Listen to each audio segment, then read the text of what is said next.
महादेव महादेव, हर बार के तरह अब की बार कोनो चूक ना होके के चाहिए। काल के शोभा यात्रा वो अखंडानंद के जीवन की अंतिम यात्रा होके के चाहिए। ऐसा नहीं होई पंडित जी।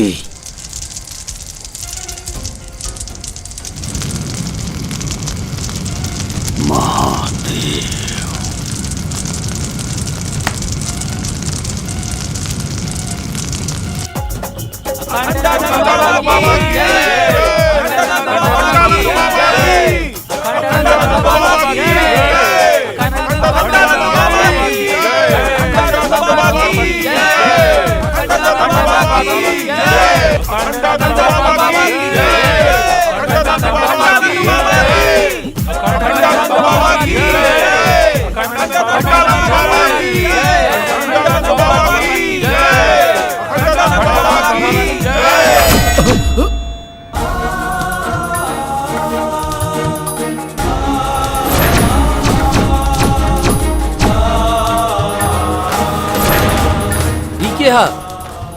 एकरा बारे में जाने चाहता रहा तू लोग की के है?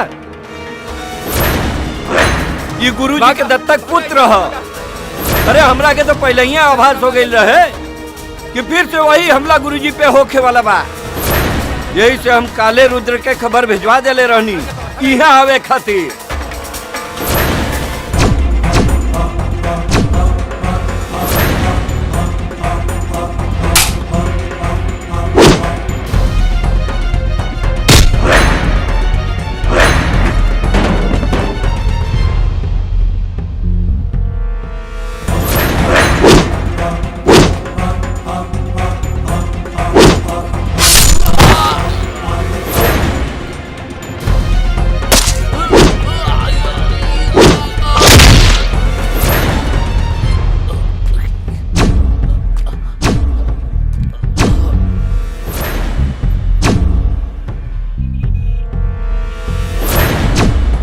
मन गंगा तन तृप्त तेताजस, रहा अवघड़ सा अविनाशी, महाकाल सा नेत्र तीसरा, हूं काशी वाला सन्यासी।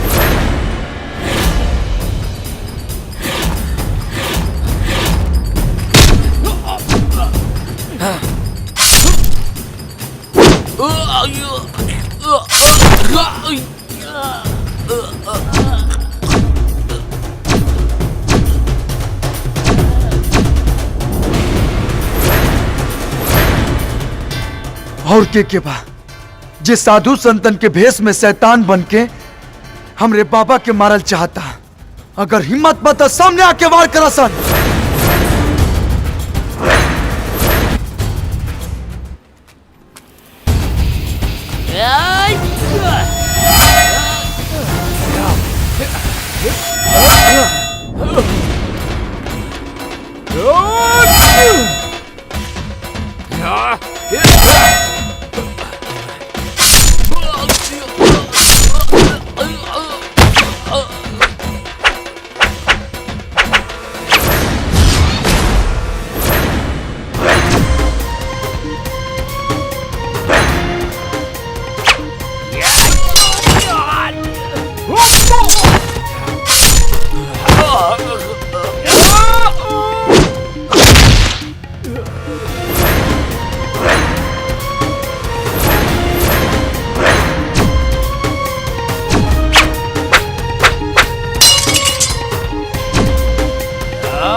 एक बार त्रिलोचना जी या हमनी के आपस में विचार करके आपसी मतभेद के समाप्त करे का प्रयास प्रणाम।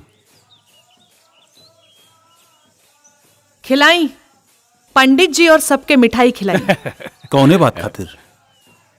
रौर जवान बेटा आ गई और दूसर कल हम मृत्यु से बच गई नहीं।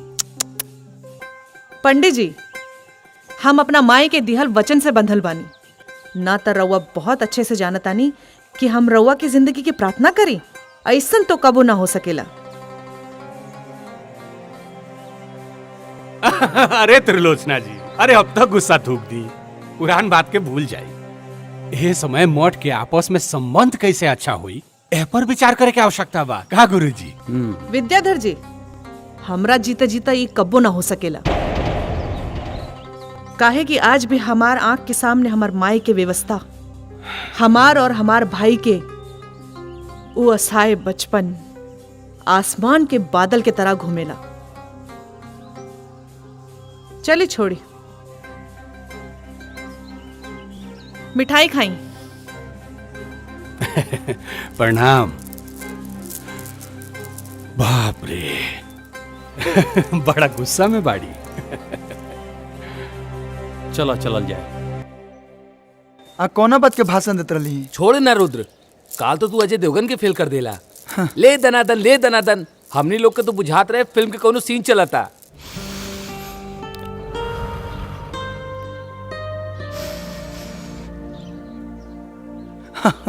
हाय देखो, असली फिल्म के सीन तो हेजा लुकता। ऐसा लागता कि रवीना टंडन अपना सहेलियन के साथ योगा करता रही। वाह, ये खेल तो हमनी के रोज देखे निसन छुप छुपा के। छुप छुपा के ई काहे? वो कहे कि गुरुजी देखिए ना तो सीधा काल कोठरी में। अच्छा, तू कहा तो राउंड ट्रॉली घुमा के सामने का नजारा हम दिखा दी। काहे कि हमारा राधा भी वही बाड़ी ना। अच्छा तो सामने से दिखाओ ना। अभी दिखाओ तनी। हाँ,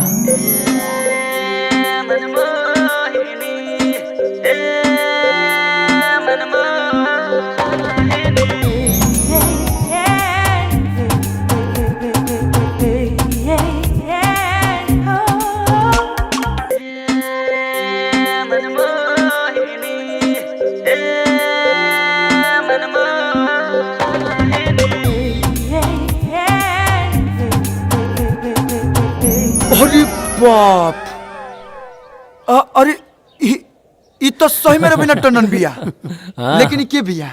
ये सामने वाले मठ के त्रिलोचना माता के बेटी गौरी है। एक से एक करनामा करे ले भाई। एकरा के हमने के करनामा क्यों के नाम से कहे निसन। ऐसन क्या करे ले?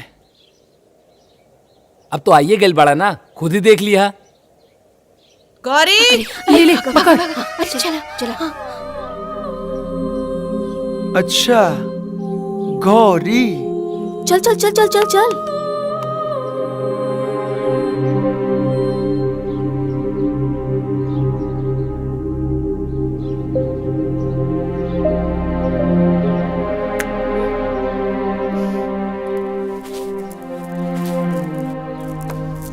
राधा, ई नया लड़का कौन है?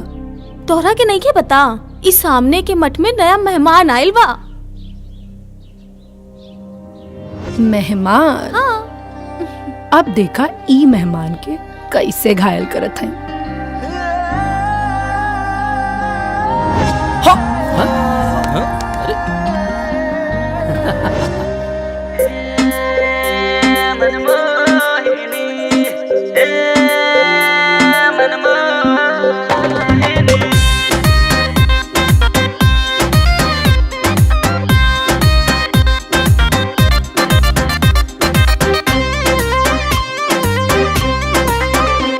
नैना कचरा रे, तौबा तौबा, तेरी आंखों के इशारे, तौबा तौबा।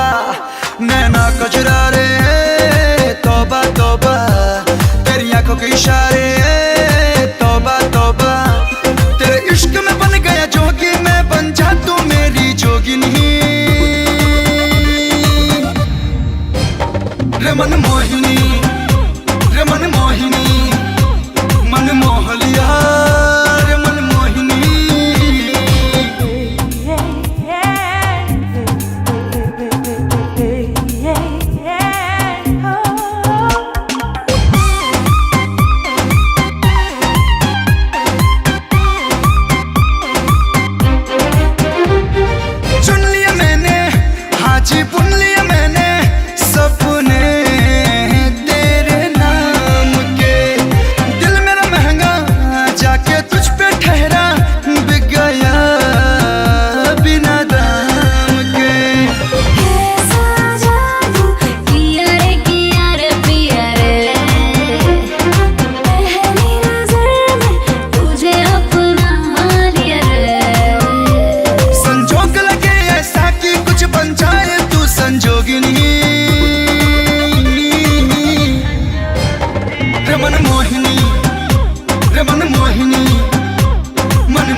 मन मोहिनी, रे मन मोहिनी, मन मोह लिया रे मन मोहिनी। हवा मिठाई ले लो, हवा मिठाई, हवा मिठाई ले लो, हवा मिठाई। मेरा शर्ट भी सिल्वर, मेरी पैंट भी सिल्वर, मेरा चश्मा भी सिल्वर, मेरा नाम भी सिल्वर है। बस बस बस, ये ला हवा मिठाई खा लो। हवा मिठाई, अरे वाह, हवा मिठाई। नंबर 11, तो हर हवा मिठाई खा के तो लागत आ कि जैसे हम हवा में उड़ता नी। हवा में मत उड़ा, पैसा ला 10 रुपया। पैसा? अरे पैसा मांग के तू सब गड़बड़ कर देलू। हे जान, ये हमारे स्टेटस देख के बात करा, पैसा चाहिए। ला निकाल ला। पैसा ना देबा ना? तोरा मालूम बना कि हमरा भी पैसा ना रहेला, तो अब काहे पैसा मांगेलू? वैसे तू काम का करेला? काम? काम के तो मत पूछा, काम तो हम के नाम पे दे दे बाबा, के नाम पे दे दे बाबा। अरे और एक दिन अर्जुन से कृष्ण ने जब ये कहा कि हे केशव, मैं सोचता हूँ कि महाभारत टाल दूं, तो इस पे अर्जुन को क्रोध आ गया और वे बोले कि अरे छलिया, अगर तूने महाभारत टाल दी तो मैं सर्वश्रेष्ठ योद्धा कैसे बनूंगा। और फिर क्रोध में आकर उन्होंने अपना सुदर्शन चक्र उठा लिया। माता जी, मैंने बुक में रीड किया था, सुदर्शन चक्र कृष्ण ने उठाया था।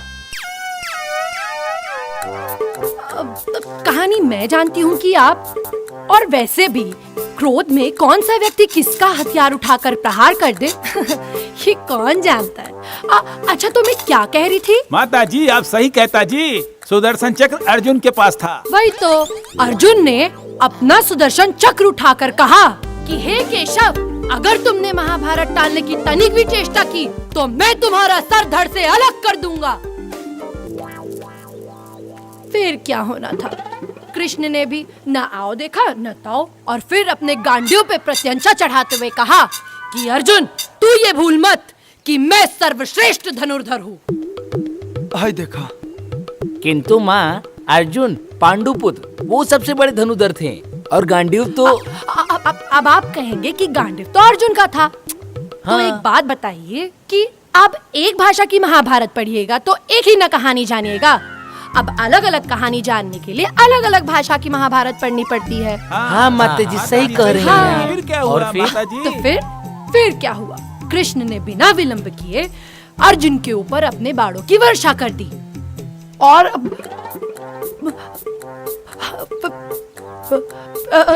फिर ये बाणों की वर्षा पूरे 2 दिन तक चलती रही, और अर्जुन अपने सर पे सुदर्शन चक्र लिए कृष्ण के इन बाणों की वर्षा से बचते रहे। अब जब तक बाणों की वर्षा चालू है, हम थोड़ा विश्राम करते हैं। आप लोग जाके प्रयाग घूमिए। प्रणाम।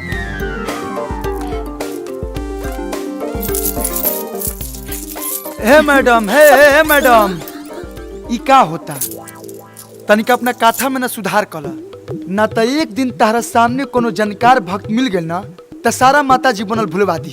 बेफिक्र रहा, जे जानकार भक्त होई वो हमरा लगे काहे आई कहानी सुने। हाँ। और अगर आ भी जाए तो ओकरा के समझावल हमार काम बा, तो हार ना। चला गौरी, देर हो रहल बा, माता इंतजार करत रही हैं।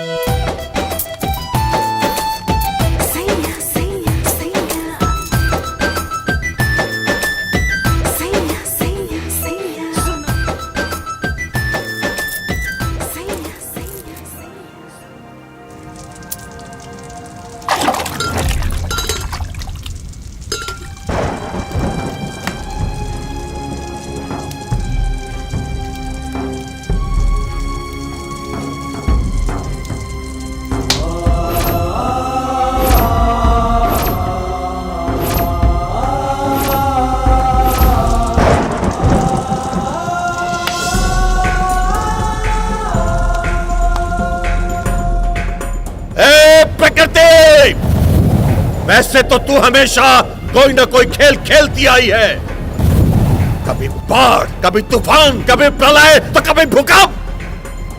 लेकिन इस बार जो तूने माध्यम चुना है अपना खेल खेलने के लिए, वो गलत है। क्या दोष है ऐसे निर्दोष और नादान बच्चों का? तुझ में और मुझ में यही अलगाव है, यही मतभेद है मेरा। मैं तुझे तेरा ये खेल खेलने नहीं दूंगा। तो याद रख, तू भी अपना यत्न कर ले, मैं भी अपना प्रयत्न नहीं छोड़ूंगा।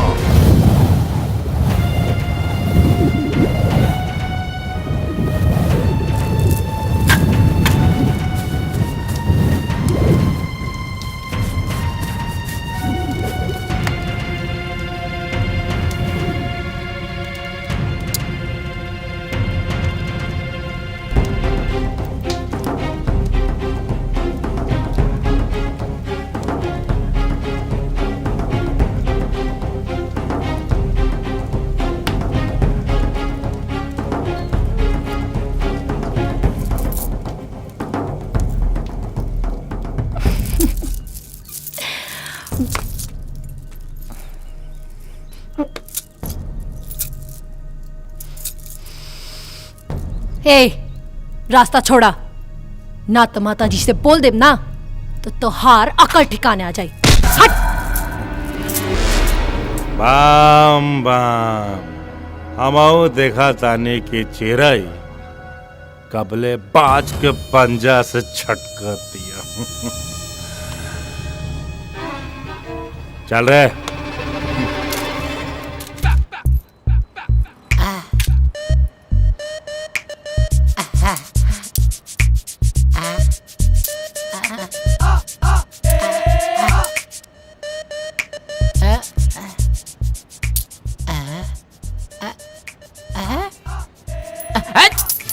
पगला कहीं का हमको भिखारी समझा है का जी?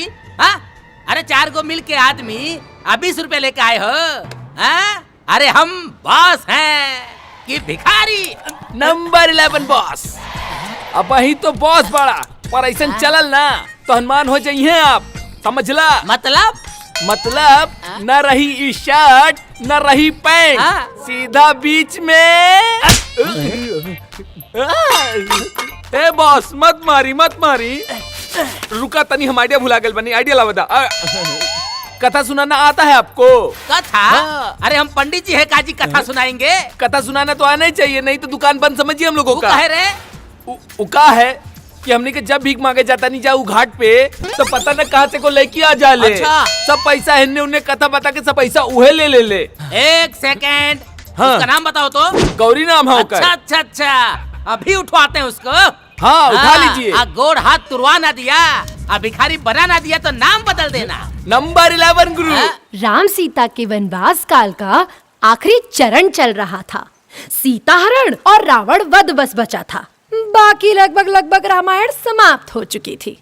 एक दिन सीता माता और राम जी अपनी पंचवटी मेव के बाहर आपस में कुछ हंसी ठिठोली कर रहे थे। हे भगवान, हम जहाँ जाता नहीं वहाँ ही पहुँच जाली। तभी वहाँ पर रावण द्वारा भेजा गया हिरण सीता माता को ललचाते हुए निकला और बस सीता माता के मुंह में पानी आ गया उस हिरण को देख करके।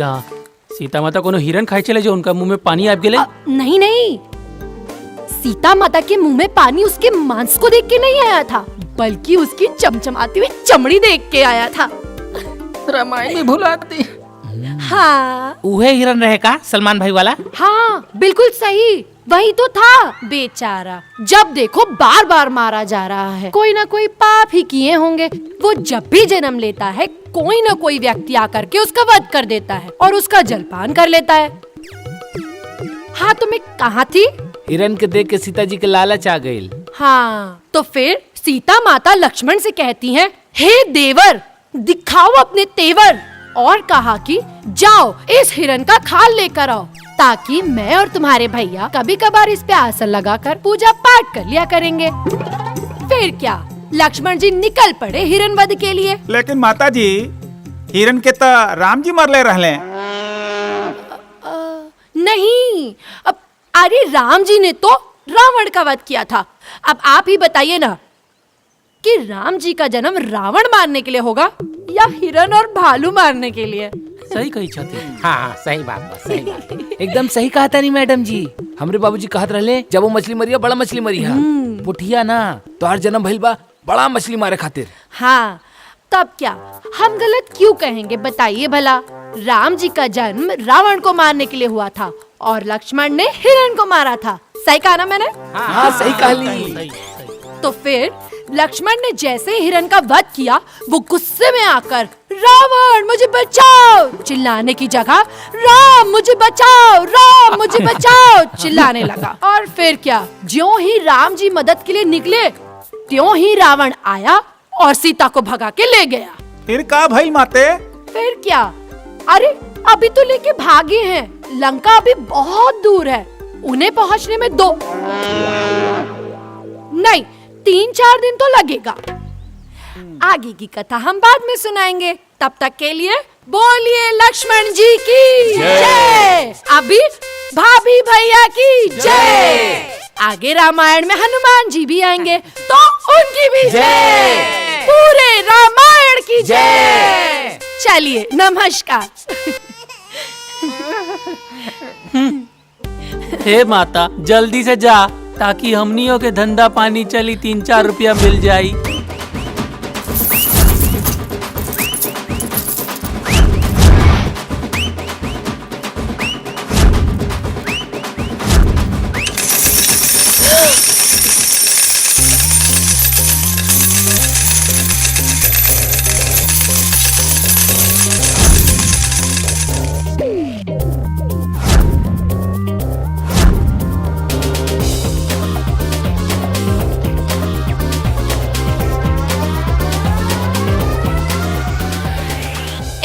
पगला गई बड़ा का, हमार सारा चिल्लर काहे गिरा देला। मतलब एकदम किरिए खाल ले बड़ू कि केहू के दिमाग में सही से रामायण महाभारत ना रह देबू। दोसर की चिंता छोड़ा और आपन सोचा। ढेर हमरा पीछे पड़बा ना तो हमनी दोनों के मठ के बीच में जौन महाभारत चल रहा बा, वो एक दिन तोहरा के ही कुरुक्षेत्र में खड़ा कर दी और मजबूरन हमरा के तोहार वध करे के पड़ जाए। अगर तू साथ देबू ना तो चुटकी बजा के महाभारत जीत ले।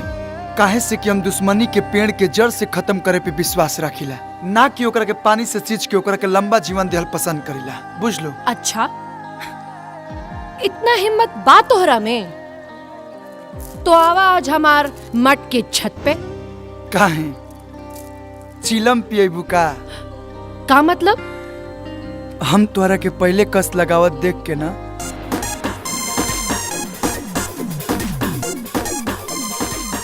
घस खा गई रही। ठीक बा, 7 बजे इंतजार करो।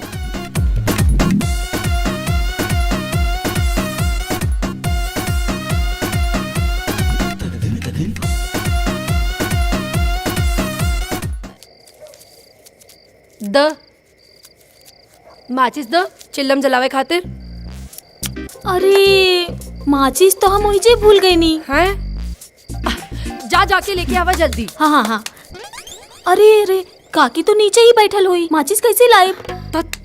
हे भगवान, अब का हुई? अरे गौरी रुका, हम कुछ उपाय करत आनी। ई का करी? पता ना, कहीं गई होगी। लावा मसाला तो लावा, तब तक भर के रखी। जाना तारू, जब तक दू फूक ना मार ली तब तक नींद ना आवे। हमनी की आदत बिगाड़ देले बाड़ू।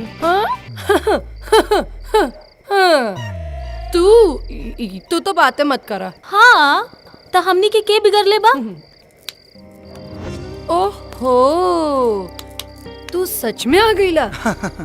तो तू का समझ लू? अरे इतना भी वादा के कच्चा नहीं खी। चला, अब आइए गईल बाड़ा तो लावा माचिस दो। माचिस का हुई?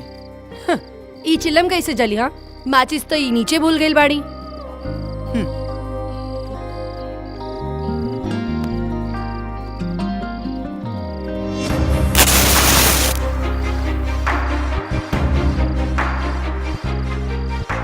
जब जिगर में इतना आग बा तो माचिस लेके घूमे का जरूरत बा?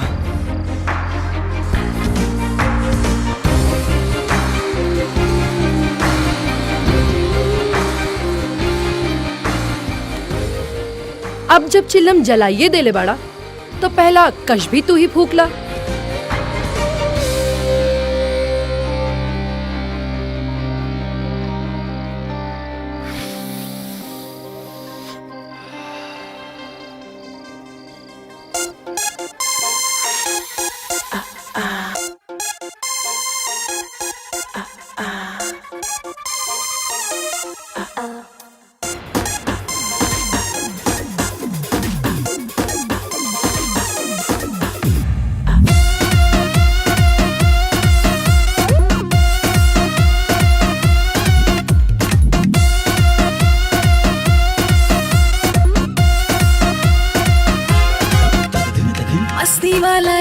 बात कैसन पर एजबा नशा में जो रहे ओकर अलग इमेजबा मस्ती वाला एज बात कैसन पर एजबा नशा में जो रहे ओकर अलग इमेजबा छोड़ दो तू आज लाज शरम शरम लेके हाथ में चिलम मारा दम लेके हाथ में चिलम मारा दम लेके हाथ में चिलम मारा दम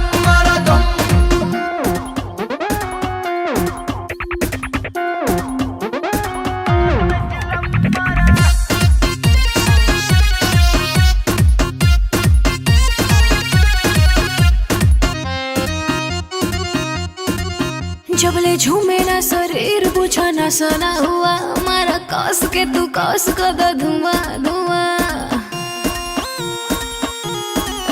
जबले झूमे ना शरीर बुझा ना सना हुआ हमारा कस के तू कस कर धुआं धुआं नाच कबाही के भाई नाचते आस्ते बिके झूमना चायावा हो जा मस्त मस्त रखो तखो तू आज सारा धर्म करम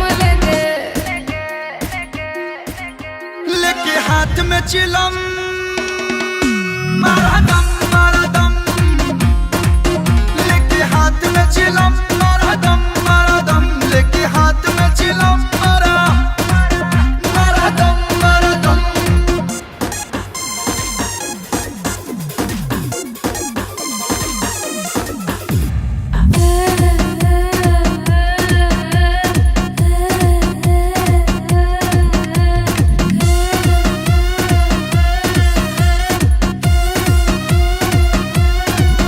दुई फूक में तो मूड बम बम करी हो सरे थना ना विस की आराम करी हो दुई फूक में तो मूड बम बम करी हो सरे थना ना विस की आराम करी हो ये पूरा बॉडी में ही भर दी ही जोश जोश अब हिला दे हम कई कोस कोस लीला मजा थोड़ा थोड़ा आज नरम गरम लेके हाथ में चिलम मारा दम लेके हाथ में चिलम मारा दम लेके हाथ में चिलम मारा दम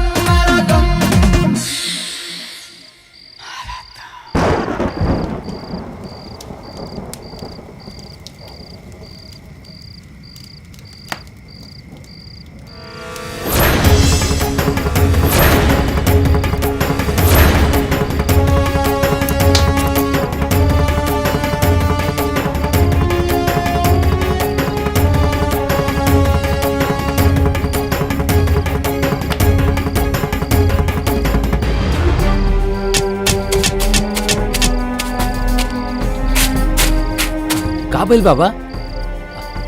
अरे बाबा का भइल?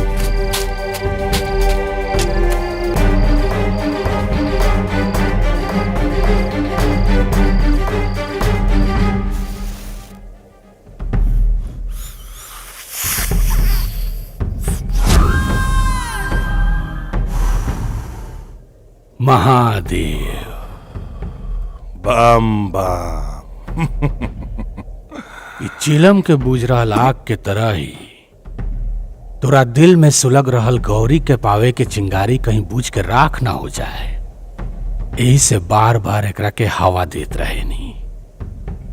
लेकिन कब तक? ओइसे हमार सलाह मानो, आई धुआं के जिंदगी से बाहर निकला आऊ कर जौन अखंड मठ के सिंहासन के पावे खातिर हम कर रहल बानी। बम बम हमार चिंता छोड़ते हमरा जौन करे का बा उ हम कर ले। तू सोच के तोरा का करे का बा, काहे कि मठ के असली वारिस आ चुकल बा।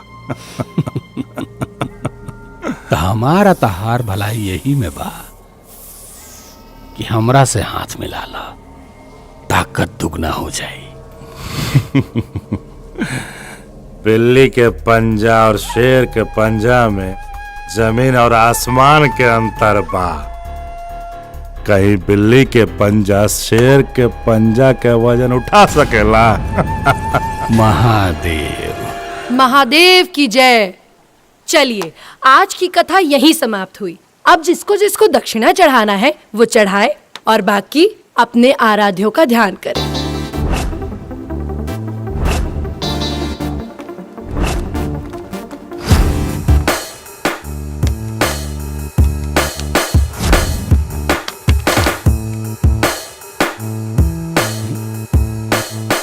नंबर 11। चला आज से कथा हमरा बॉस खिया होई। जियल हराम कर देले हो तू हमार जीवन भी। हे उठाओ सा निकरा के। भागो भागो भागो, अरे भागो चलो। अरे पकड़ लेकर के।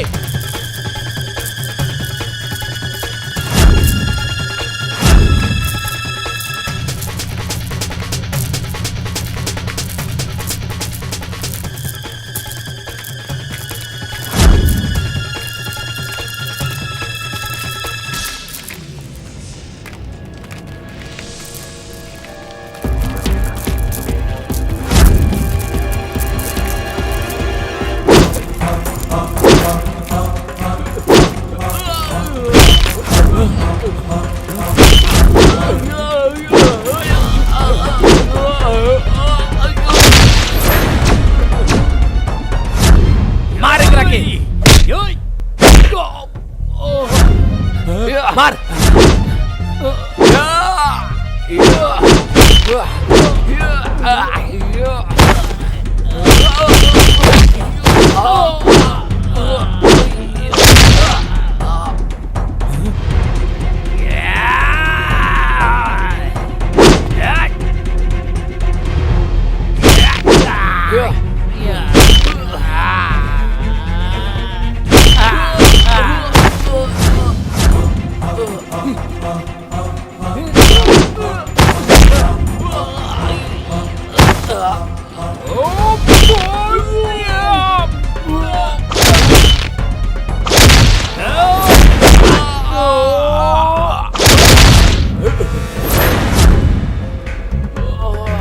चल चल भागी जैसे भाग भाग भाग।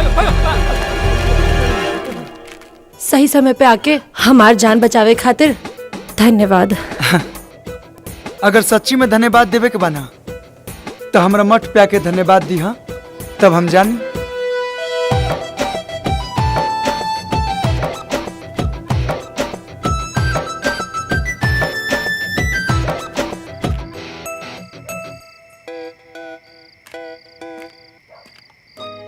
लो आ गई नहीं हम तो हरमट में। अब तो स्वीकार बाना हमार धन्यवाद। स्वीकार बा, बाकी तनिका और करीब आके धन्यवाद दा, वरना ऐसा लागी कि पनो ना खैनी और उठो लाल हो गई। जितना करीब कहा उतना करीब आ जाई। बाकी तू अपना आपकी कैसे संभरबा ई तोहरा ऊपर बा। नाना अभी ना।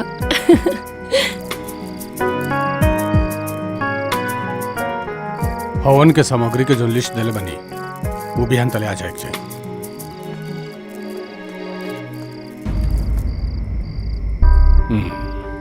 तेबरैया का करता रहे। आ खत्म हो गई रहे। उहे लेवे आयल रहनी। आग मतलब हवन खातिर शुद्ध अग्नि चाहिए। ए गोपाल। हाँ भैया। हवन कुंड से आग दे दे, जल्दी ले आओ।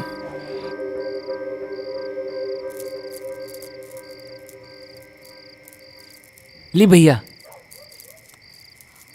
हाँ हो गई। चल हम तो के मठ तक छोड़ देते नहीं। चला।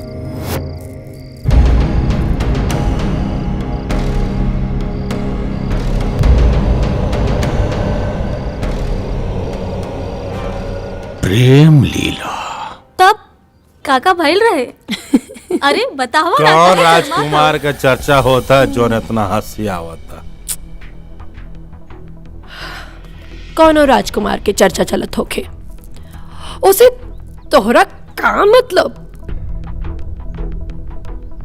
चलो चलो।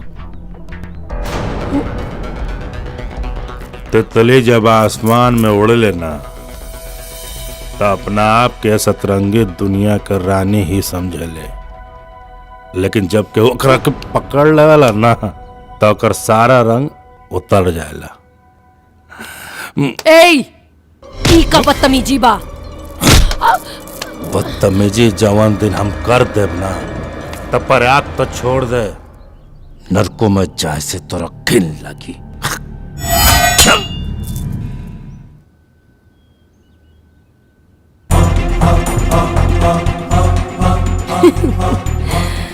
तो हार नजर अगर हमरा पर बा तो समझ ला कि तोहरा पर भी केहू और की नजर बा।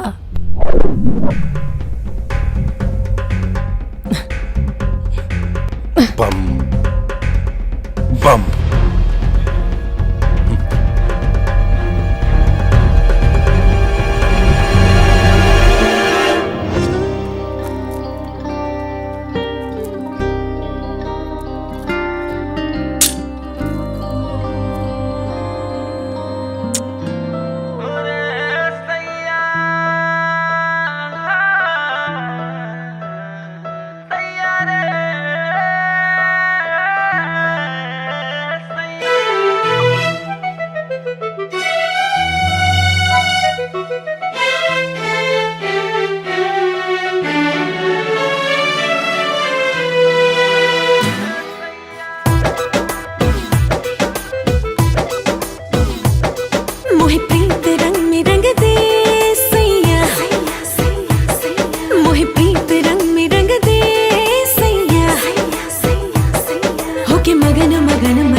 ऐसन हा प्रीत के धागा जे टूटना, जब इश्क के रंग लग जाए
महादेव।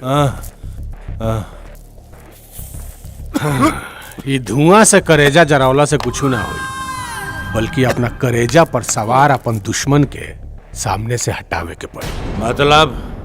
मतलब ई कि हमार सिंहासन आ तोहरा जिद के बीच में बस एक ही गो दीवार बा, रुद्र। लेकिन ये दीवार कमजोर बा, काहे कि नकली ईंट के नींव पर खड़ा बा। अगर हमनी के चाहल जाई तो मिल के ही दीवार के गिरा सकता नहीं जा।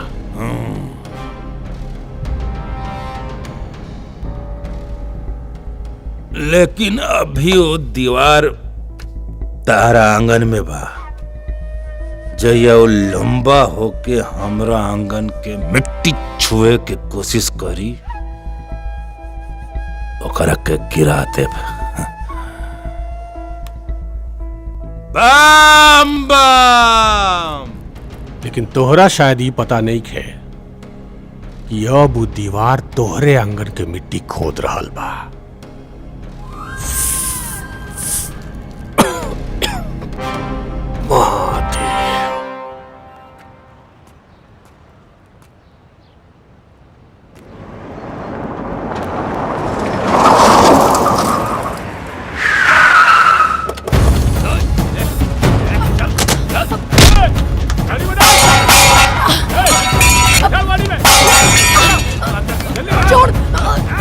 चोर बचाओ।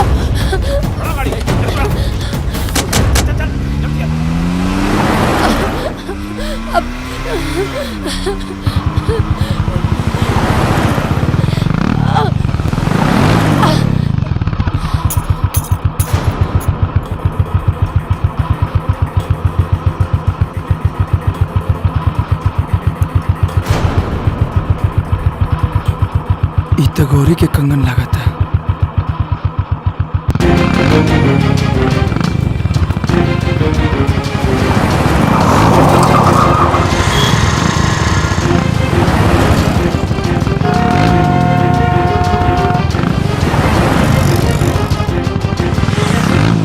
अरे बोस, कब तक हमने की भीख मांगब? हमार लोग के भी आशीर्वाद दे दा, शादी करके घर बसाई जा। नंबर 11 देखा गोल्डन बाबा इहो ब्याह करी।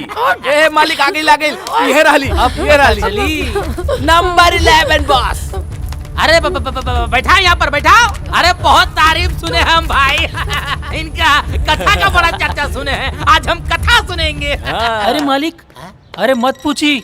अरे सुनल सुनल जो भी ज्ञान बा ना उहो भुला जाई। अच्छा अच्छा। अरे बहुत उटपटांग कथा होला मालिक।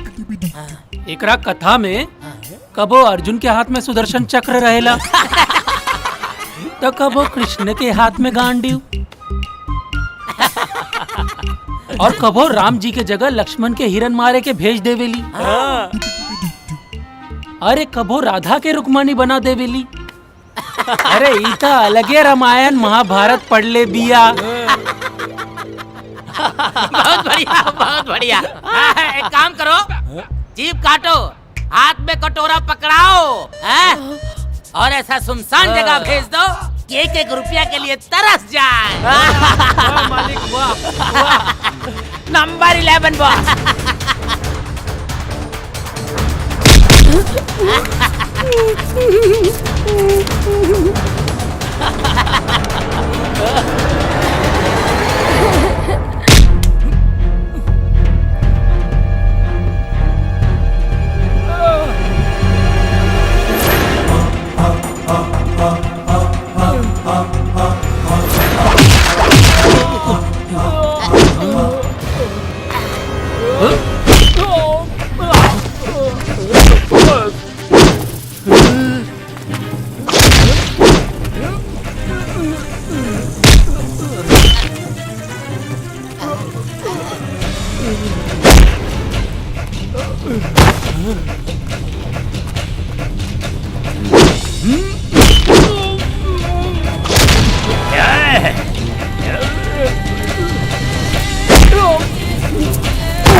अरे पकड़ा मालिक, पकड़ा। पकड़ा। रुका मालिक। रुको रुको मालिक रुको।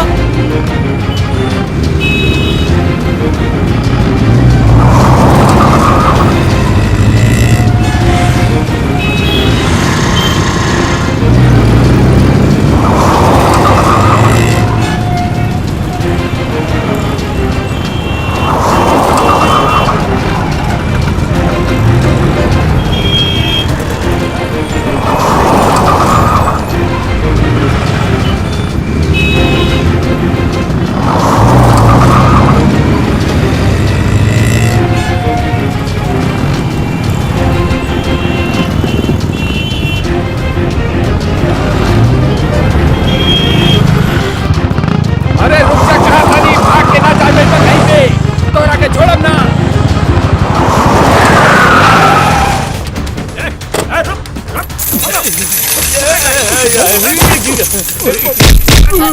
इसको पकड़ के गाड़ी में डालो।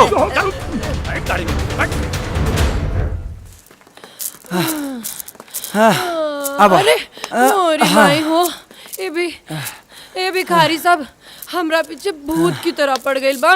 हाँ ठीक कैले बा, जैसन तार करम बानू वैसे नु फल भुगत बू। अरे संजोग मनावा कि हम वजह से गुजरत रही और हमार नजर तोरा ऊपर पड़ गई। दत्त तोहार नजर हमरा पर ना पड़ल, उ हमार नजर तोहरा पर पड़ल और हम तोहरा के बतौनी कि हम ई गाड़ी में बनी, अब बिल्कुल सीता जी की तरह, जैसे उ राम जी के बतौले रही, अपन एक एक गहना फेंक के। अच्छा एकरा मतलब कि तू रामायण और महाभारत ठीक ठाक पढ़ले बाड़ू, मतलब लोग के झूठे पूर्वक बनावत रहलू। बिल्कुल सही पकड़ला। अच्छा ये सब छोड़ा। हाँ रुद्र हमरा के बहुत भूख लागल बा। भूख लगल बा, यही जा तो कुछ ना मिली, लेकिन चिंता मत करा, हम कुछ जुगाड़ करतनी, तू एजे बैठा, आवतनी हम। जल्दी आई हो। ओके।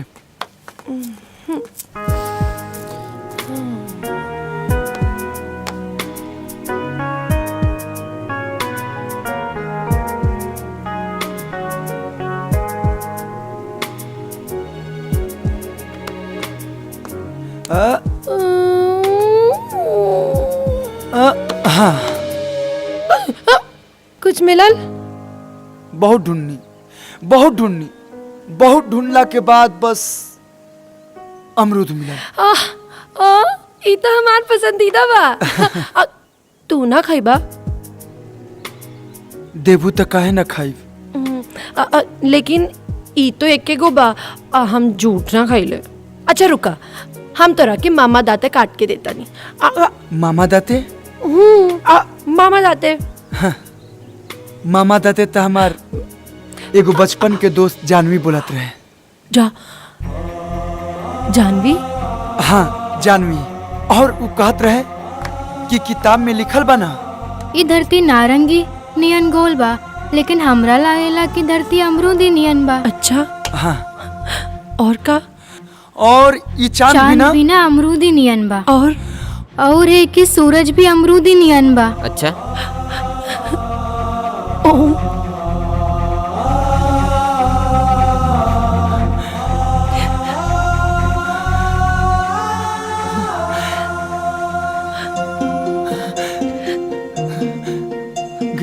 जानवी, जानवी,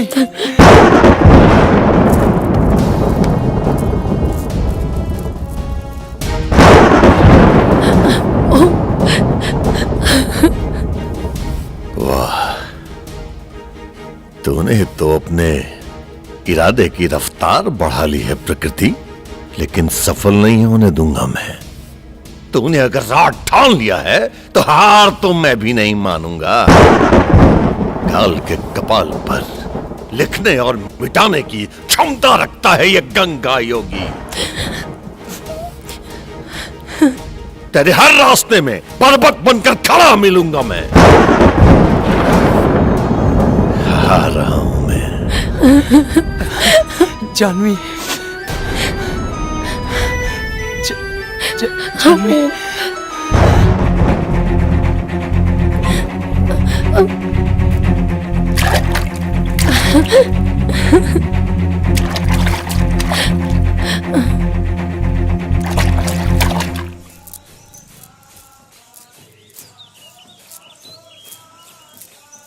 प्रणाम माता जी। का भाई? गौरी अखंडानंद के बेटा रुद्र के साथ घूमतिया। जानवी, ओम जानवी। एकानन चतुरानन पंचानन प्रणाम गुरु।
प्रेम के नशा तोहरा सर पर ऐसन चढ़ल बा कि तू सारा सीमा लांग के वो अखंडानंद के बेटे से प्यार कर बैठलू,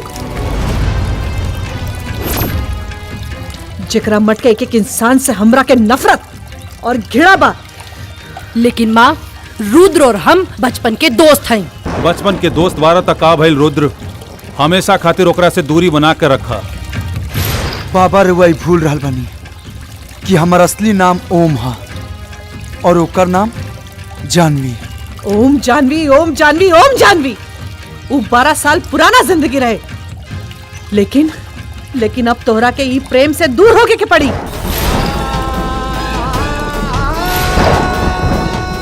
जौन वर्तमान बा उहे सत्य बा, और सत्य ई बा कि ओकरा से दूरी बना के रखे में ही सबके भलाई बा। गुरुजी समझ में ना आवता, ये हो सकेला कि दोनों के मिलान हो सके और ये दोनों मट के बीच में जौन खाई बा वो भर जाए।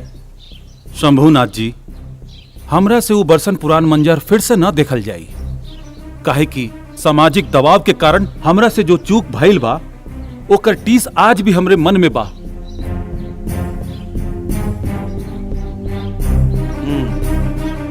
चली।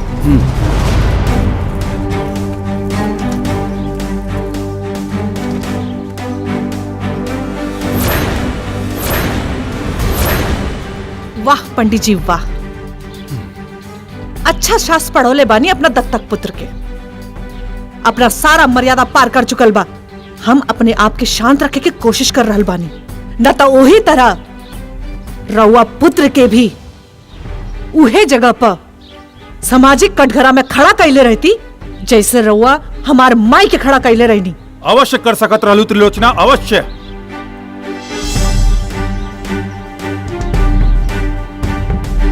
लेकिन शायद तू ई सोच के ना कैले होकबू कि तोहार दत्तक पुत्री हमरा पुत्र के संगे वही पंचायत में समस्त मर्यादा छोड़ के खड़ा रहल।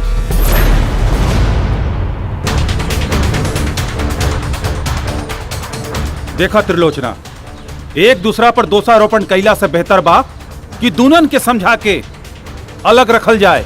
अवश्य। उन दोनों को अलग करने में ही उन दोनों के साथ साथ इस प्रयागराज की भी भलाई है, वरना प्रकृति उन दोनों के मिलन को माध्यम बनाकर बहुत ही भयानक खेल इस बार कुंभ के मेले में खेलना चाहती है। रघुआ के बानी बाबा? मैं कौन हूं इससे अधिक? मेरी बात पर ध्यान दीजिए आप लोग।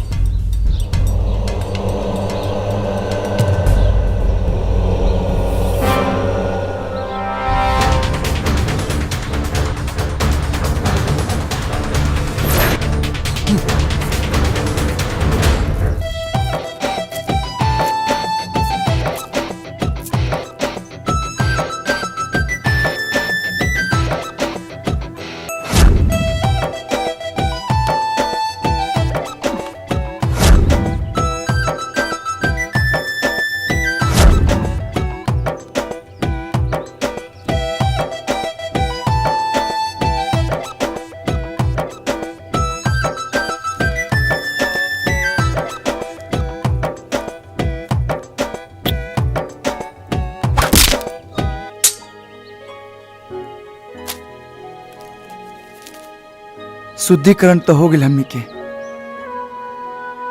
अब चला फिर से अशुद्ध हो जाए जाओ।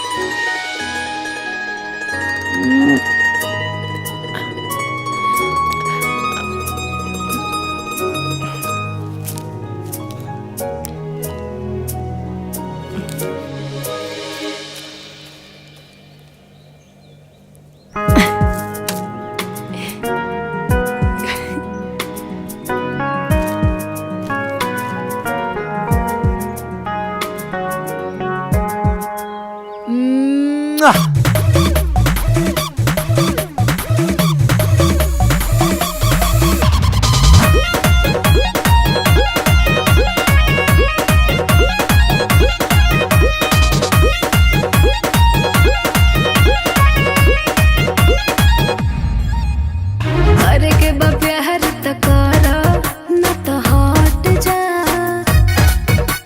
भाव जनी मारा ए बलमुआ आव पहट जा, हो आव पहट जानू हो। धनिया धामिनिया बन के डहट जानू हो, तनिका सट जानू हो। धनिया धामिनिया बन के डहट जानू हो, तनिका सट जानू हो। सट जा।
हाथ से काट जानू हो। अरे रे रे रे रे रे रे रे धनिया धामिनिया बन के डॉट जानू हो, तनिका साट जानू हो।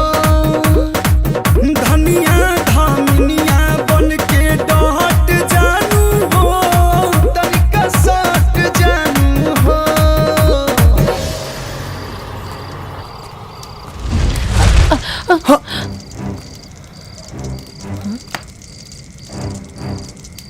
ईश्वर को महाभारत का खेल खेलना था तो उसने माध्यम द्रौपदी को बनाया था। अब प्रकृति को अपना एक खेल खेलना है तो वो माध्यम तुम दोनों के मिलन को बनाना चाहती है, लेकिन तुम दोनों इससे अनजान हो। बाबा रौरा गौरी पहचानत बारू नहीं बाबा के?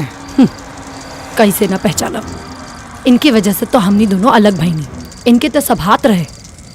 ठीक पहचान लो, हमने के माता पिता के मौत के कारण के साथे साथे उस सारा लोग के मौत के जिम्मेदार यह बानी जे वो दुर्घटना के शिकार भइल रहे। बच्चा, कुछ पल के लिए तुम्हारी बातें सत्य हो भी सकती हैं, लेकिन तुम दोनों इस सत्य से कैसे छुटकारा पाओगे कि उस दुर्घटना में सिर्फ और सिर्फ तुम दोनों ही जीवित बचे। हमनी के ढकोसला में दोनों लोग नहीं जा पड़े वाला। हम तो बस ये जानता नहीं कि हमनी के माता पिता के मौत के जिम्मेदार रोवे बानी, और अब हमनी दोनों के भी अलग कर चाहता नहीं। हमनी के कोनो बात रो ना मनब जा, रुआ जा सकता नहीं।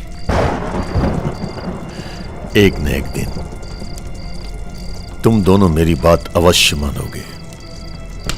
फिर भी चेतावनी दे रहा हूं तुम दोनों को, हो सके तो एक दूसरे से दूरियां बनाकर रखो, वरना प्रकृति तो अपना खेल खेल ही जाएगी।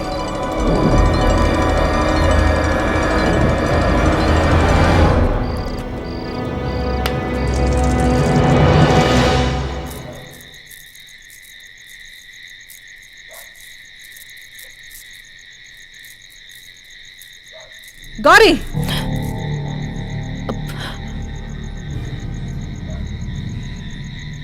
रुद्र से मिलके आ रहल बाड़ू ना? नाता झूठ।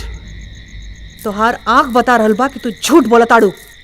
तोहरा के मना कइले रही ना कि वो रुद्र और वो मठ से दूर रही है, पर फिर भी तू मिलके आ रहल बाड़ू। लेकिन माँ, ऐसन का बा कि ई दोनों मठ में इतना नफरत बा? कारण, तू कारण जाने के चाहताड़ू ना? तो सुना, बात तब के रहे जब यहाँ कोनो महिला मठ ना रहे। हम, हमार माई और इंद्र तीनों अखंडानंद के मठ में रहत रहनी। हमार माई के अखंडानंद से लगाव हो गई। रउआ के ई महिला से का संबंध बा? आज आपके ई बात स्पष्ट करही पड़ी। मठ में ई महिला के और आपके बारे में लोगन के बीच में अलग अलग चर्चा चल रहा बा। हम ए विषय में कुछ बोलल नहीं की चाहत। लेकिन काहे? देखी लोग, जब गुरुजी के आई महिला के बीच में ऐसा कोनो बातें नहीं खे, तो फिर गुरुजी कौना बात के स्पष्टीकरण देस? ऐसे में ई महिला के अपमान हुई, ई कहने का समझत लोग। अरे ई महिला के मठ से बाहर कर दी विद्याधर जी। बाकी ऐसा तो नहीं खे महाराज कि पुरुष मठ में स्त्री के रहल निषेध बा। अरे ऐसे में कहू के निकाले के का जरूरत? शंभुनाथ जी, बाकी स्त्री में और ई महिला में काफी फर्क बा। ये अधिकार जोन बा ओई में महिला समाज के अध्यक्ष बाड़ी। हाँ, पंडित जी अगर कोनो संबंध कहिए तो समाज कुछ सोची। देखिए, इस सब पे तर्क कैला से कोनो फायदा नहीं होके वाला। हाँ, ई हो सकता कि हमनी के सुलोचना जी के ई मठ से जाए के आज्ञा दे सकता नीचा का?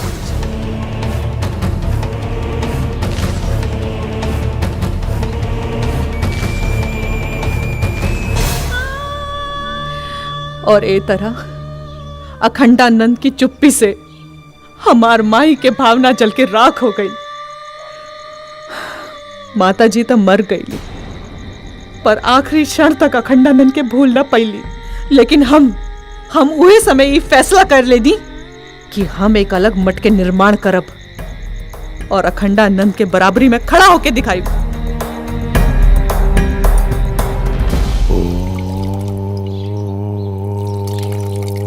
सूर्याय नमः।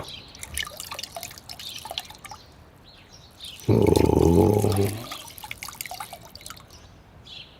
जय सूर्यदेव।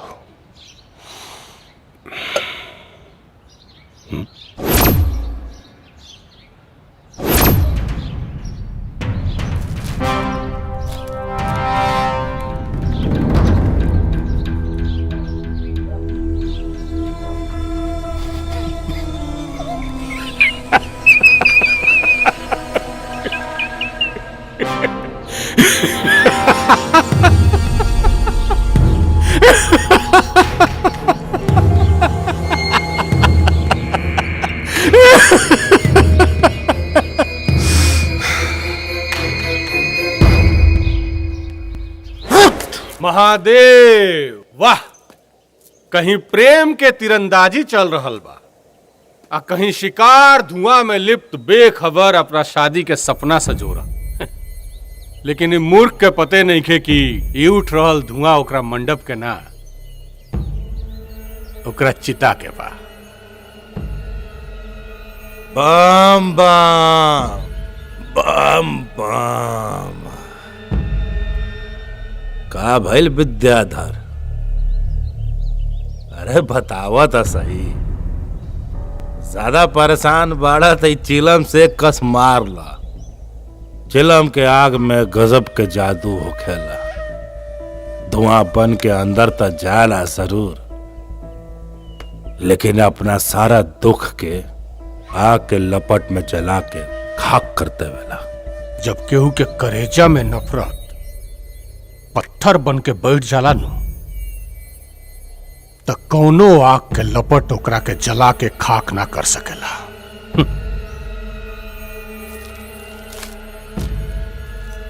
देखा,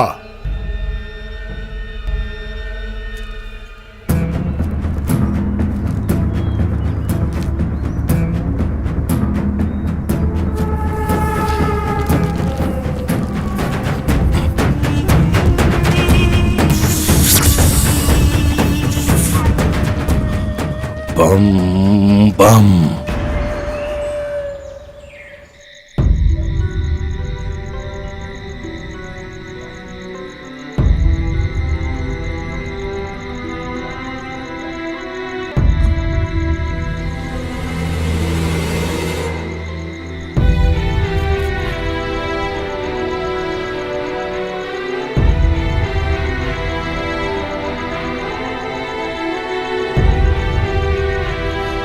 गौरी,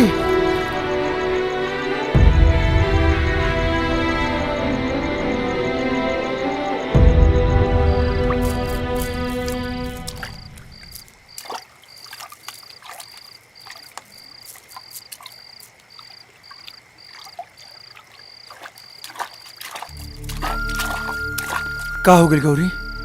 ना ही तू छत पे आवता रो और ना ही हमारी चिट्ठी के जवाब देता रो। बोला का बात बा? हमरा नईखे मिले के बाद तोरा से। लेकिन का है? का पता, तू भी महन जी की तरह समाज के लिहाज से हमरा के अपन जिंदगी से निकाल दे। बता। अरे तू का कहता रो? हमके तो कुछ समझ में नहीं आवत। सब समझ में आ जाए, जाके महन जी से पूछ लिया। हम तो बाबा से पूछबे करब और समझबे करब, लेकिन फिर भी तोरा विश्वास नहीं के होत।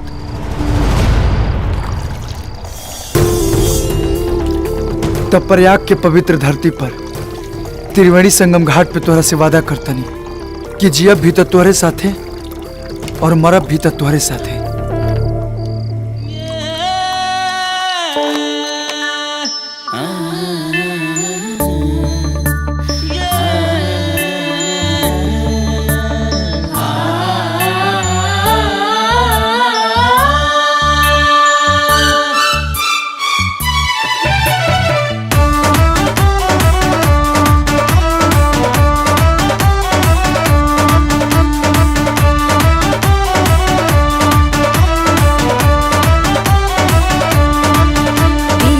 आसरा के दिया ना बुझाई हा धके बहिया ना बहिया छोड़ई हा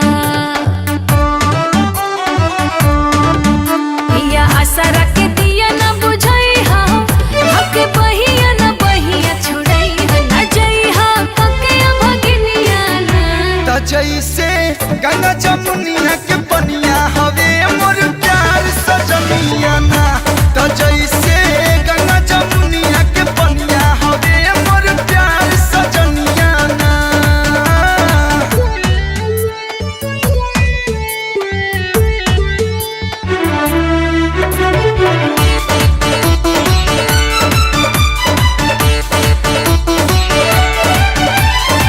देहिया ई बेजान हो जाई साथ जे तू से छूटी हो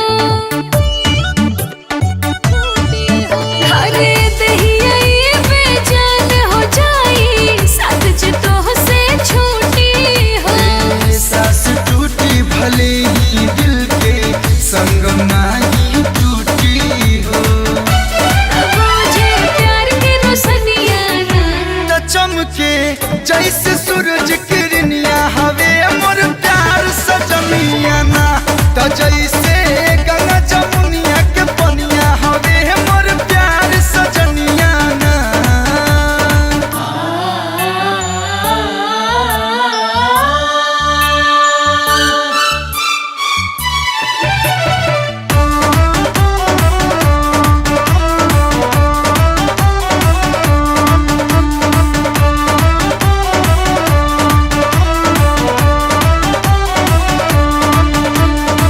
तोह के पाके अंग अंग देखा कितना गोयल निखार हो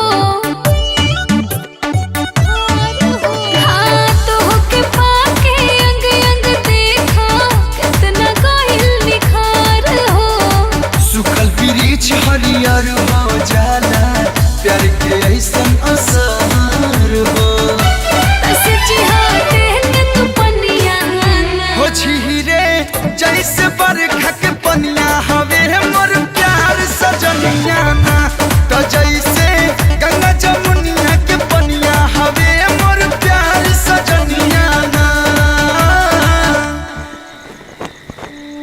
काका ऐसन का बात बा ई दोनों मठ में इतना दूरी काहे बा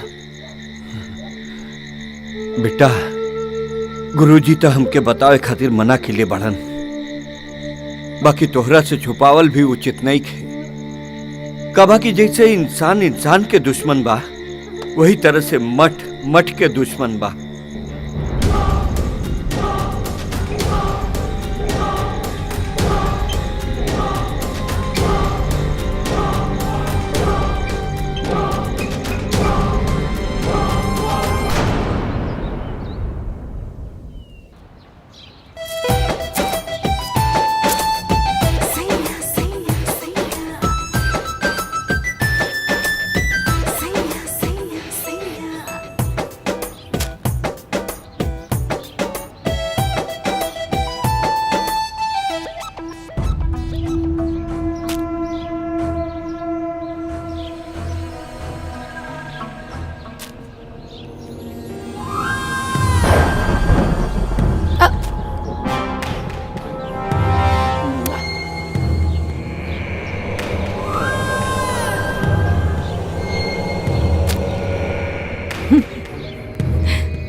ला एगो और ही प्रेम पत्र।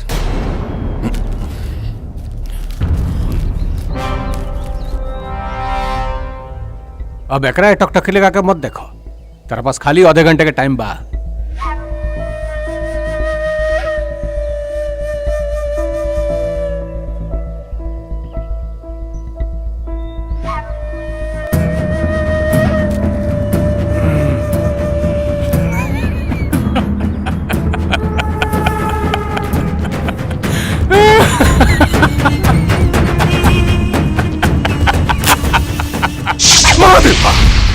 बम बम। राधा तू इतना देर कहाँ कर दिलू आ जावे में बतावा।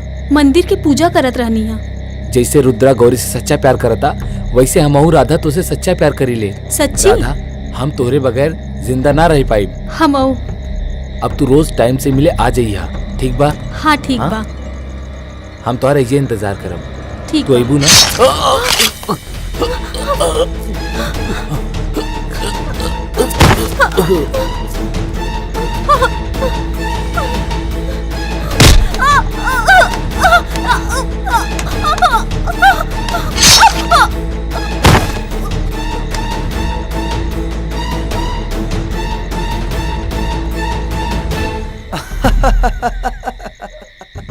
अरे चुप रहो। अरे गोपालवा कहाँ बा? नहीं खेल औकात हो यहाँ कहाँ? अपने राधा के पास? अरे हाँ भैया। हट बोल बे फालतू। हाँ यार, तो अरे, मिल गए तो हमनी चुप। के बारे में भुला गइला। ये सब बाबा सुन लेना। जब रुद्र यहाँ बा देख का हालत हो। जब चुप। तो ऊमा केकरा के मार दिले हुए। बड़े से बात मत बोले।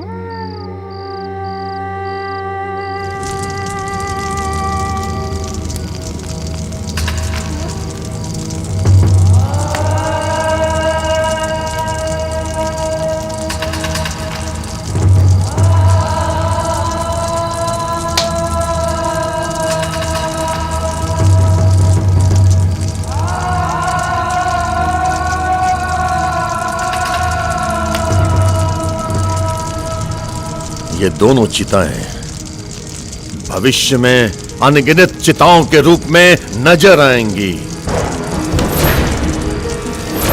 और ये सब इन दोनों के कारण और भविष्य में आगे भी होगा। अब भी समय है, अगर चाहो तो स्थिति सामान्य हो सकती है। अगर इन दोनों को अलग नहीं किया गया तो भविष्य में जितनी भी मौतें होंगी उन सबको शमशान तक पहुंचाने के लिए कंधे कम पड़ जाएंगे। पहला ही से कहत रहे कि अलग करा, अलग।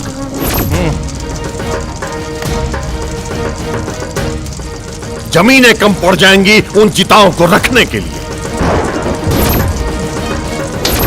लकड़ियां कम पड़ जाएंगी उन चिताओं के दाह संस्कार के लिए। ये त्रिवेणी रक्त से सन जाएगी। रोक लो, अभी भी समय है, रोक लो इसे।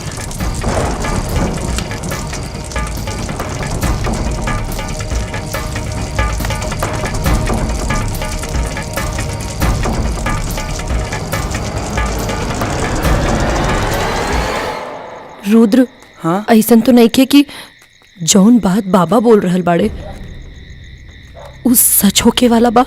अरे तू फिर से उठूंगी बाबा के बात पे ध्यान देते बाड़ू। ध्यान देवे वाला बात बा रुद्र, काहे कि अब तक उहे हो रहल बा। जौन उ बाबा कह रहल बाड़े, अगर सच में ऐसन हो गई तो हमरा बहुत डर लागता रुद्र, बहुत डर लागता। अरे ए गौरी, चुप चुप हो जा। अरे जब तक हम साथे बानी तो डर को ना बात के। हाँ, चिंता मत करा।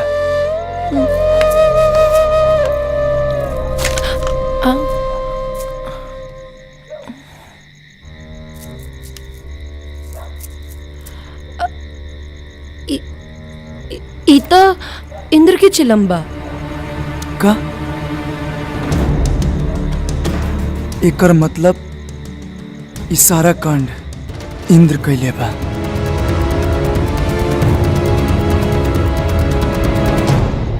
चलो निकाल। चिलम हमरा पास नहीं खे, तू ही ना रखेला अपना पास। देखा जेब में।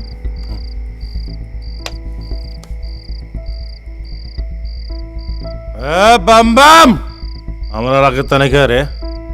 हमरो लगे नहीं खे। देखा कहाँ बा? दूसरा के माथा पर मौत के लकीर खींचे वाला कभी कभी ये भूल जाला कि उहे लकीर ओकर मौत बन के ओकर घर के रास्ता ढूंढ लेवेला।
त्रिलोचना पूछा अपन भाई इंद्र से वो ऐसा काहे कैलस, आखिर का दुश्मनी रहे लोकर गोपाल से। बस पंडित जी बस। रवा तो इंद्र पर ऐसा दोषारोपण कर रल बानी जैसे रवे के मट के बच्चा मरल बा। ई मत भूली कि हमरे मट के भी एगो बच्ची मरल बिया। इंद्र ही गोपाल और राधा के मरले बा। एक चिला मोजे मिलल रहे। चिला मोजा मिलल रहे एकर मतलब ई ना भेल कि हम ही दोनों के मरले बानी। देख झूठ रुद्र शांति रखो, शांति रखो, पीछे हटो। तू चिंता जन कर रुद्र, हमनी के घटना के तह तक जल जाए।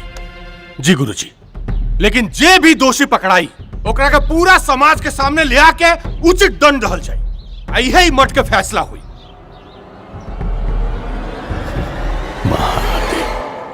नमस्कार। सभी देशवासियों को बताते हुए बहुत खुशी हो रही है। महाकुंभ का आयोजन इस बार प्रयागराज में होने जा रहा है, जिसमें 26 देशों के प्रतिनिधिमंडल शामिल होंगे। इस बार महाकुंभ को और दिव्य कुंभ को देखने के लिए करोड़ों जनता प्रयागराज में आने वाली है। सरकार उनकी पूरी सुरक्षा के लिए प्रतिबद्ध है। लेकिन विपक्ष तो कह रहा है कि आप कुंभ के नाम पर राजनीति कर रहे हैं। जी नहीं, ये कोई राजनीति नहीं हो रही है। ये हमारे आस्था और सेवा का विषय है। नमस्कार। प्रणाम। वो यही से वो खड़ी होकर पक्ष से बोल देला और हमारे पक्ष से ना बोलला। एक बात याद रखा, अगर हमार पोल खुलल ना तो तुम जीवक काम से। फिकर मत करा, एकर नौबते ना आई। काहे कि विद्याधर के दिमाग शकुनी के नीति पर काम करेला। अपनन के हाथे अपनन के मौत देखे के मजा ही कुछ और होला। खेले दो लोग के, करे दो रास लीला। बम बम।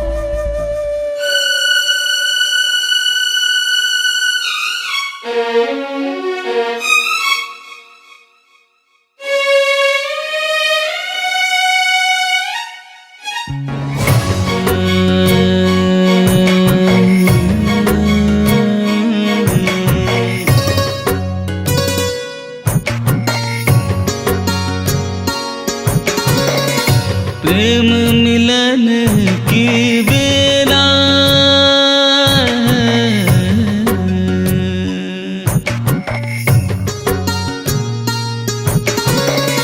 प्रेम मिलन की बेला आयो रे पिया। प्रेम मिलन की बेला आयो रे पिया। अंग में भंग चढ़ायो रे, अंग में भंग चढ़ायो रे पिया। प्रेम मिलन की बेला आयो रे पिया। प्रेम बेला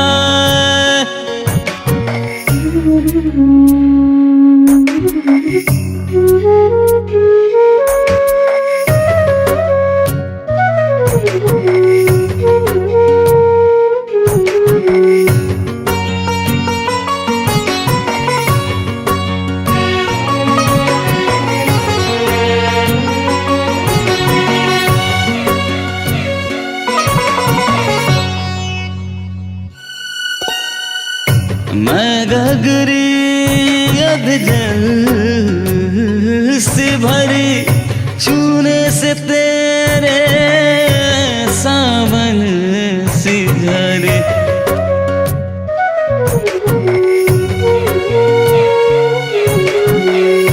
मैं गगरी अध जल से भरी छूने से तेरे सावन सी झरे सुध बुध सब बिसरायो रे सुध बुध सब बिसरायो रे पिया प्रेम मिलन की बेला आयो रे पिया प्रेम मिलन की बेला पिया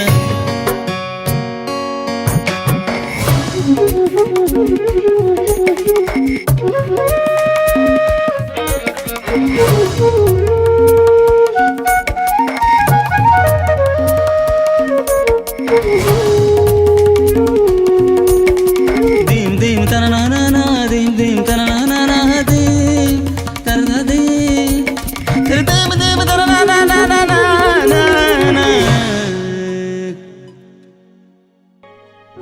काहे ई जमाना प्यार के दुश्मन रहल बा हमेशा। काहे इतना नफरत की निगाह से देखेला लोग प्यार करे वालन के। काहे से कि समाज हर औरत में राम की सीता ढूंढेला। लेकिन पूजा तो राधा और कृष्ण की भी होला ना। गौरी ये जमाना अपनी सहूलियत से पसंद और नापसंद बदलत रहेला। तो रुद्र और गौरी की का हुई? रुद्र और गौरी के मिलन ता जन्म जन्म के बा। कभी शिव और सती बन के तो कभी शंकर और पार्वती बन के। हमनी के मिलन ता तय बा, चाहे ए जन्म में या अगले जन्म में। हाँ?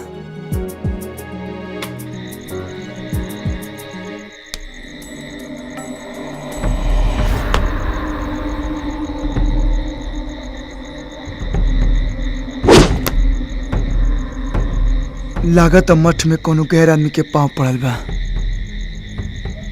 तोरा कैसे मालूम चलल?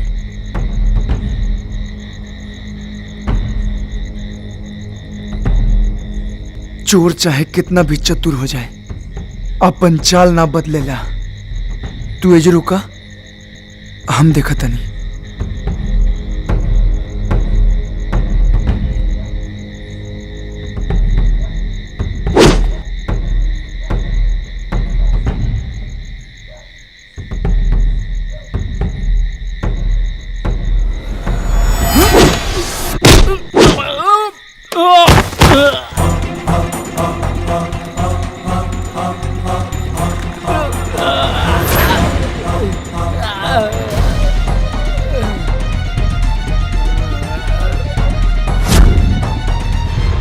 पहले जमीन पर पांव रखे के सीख ले, एक बात के उपवार करिए।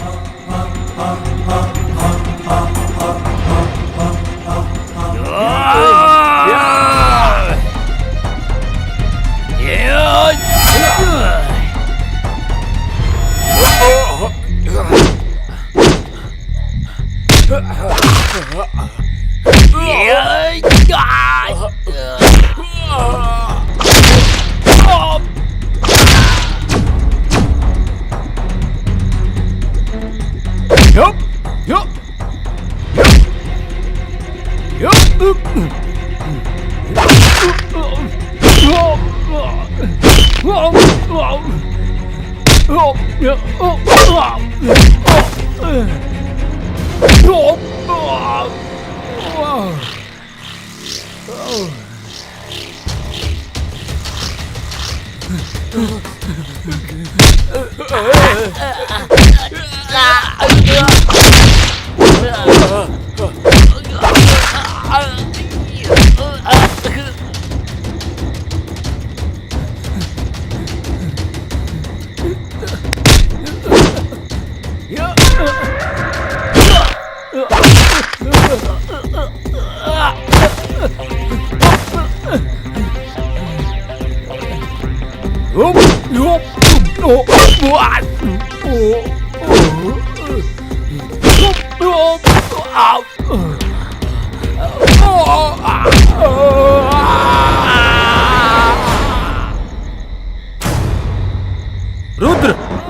छोड़ दा एकरा के।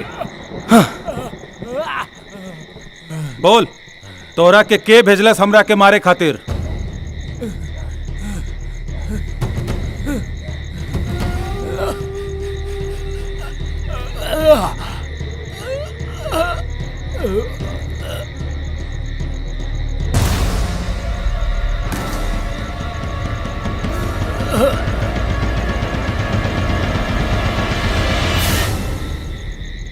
रुद्र तू?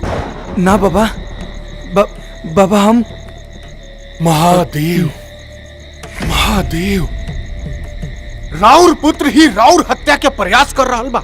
ना बाबा, ऐसा कोनो बात नहीं के बाबा। गुरुजी इतना बड़ा अनर्थ होके से बच गए। जान राउर मुंह एकरा के पुत्र पुत्र कहत थकत ना रहे, यह राउर हत्या के प्रयास कर। ना बाबा हम। गुरुजी अभी भी समय बा गुरुजी, ना तो बाबा जी के सब बात सच हो जाए। हम तो कहब कि अब भी दोनों जन के अलग करी। एकदम सही कहा था विद्याधर जी, एकदम सही कहा था। तू मुझे कैसे रोक सकता है गंगा योगी? तूने तो कहा था कि मेरी राह में हर मोड़ पर पर्वत की तरह खड़ा मिलेगा तू, मगर आज तू ऐसे चौराहे पे खड़ा है जिसके हर छोर पर किसी न किसी की मौत और तबाही लिखी है। एक तरफ वो दोनों बच्चे, दूसरी तरफ उन दोनों के पालन करता, तीसरी तरफ हजारों मौत के मंजर और चौथी तरफ स्वयं मैं हूँ प्रकृति। कालों के काल, महाकाल का भक्त हूं मैं। देवों के देव स्वयं महादेव आराध्य है मेरे। तू चारों दिशाओं में तो क्या, 10 दिशाओं में आके खड़ी हो जा। हर परिस्थिति में तेरा सामना करेगा ये गंगा योगी। हरा हरा महादेव।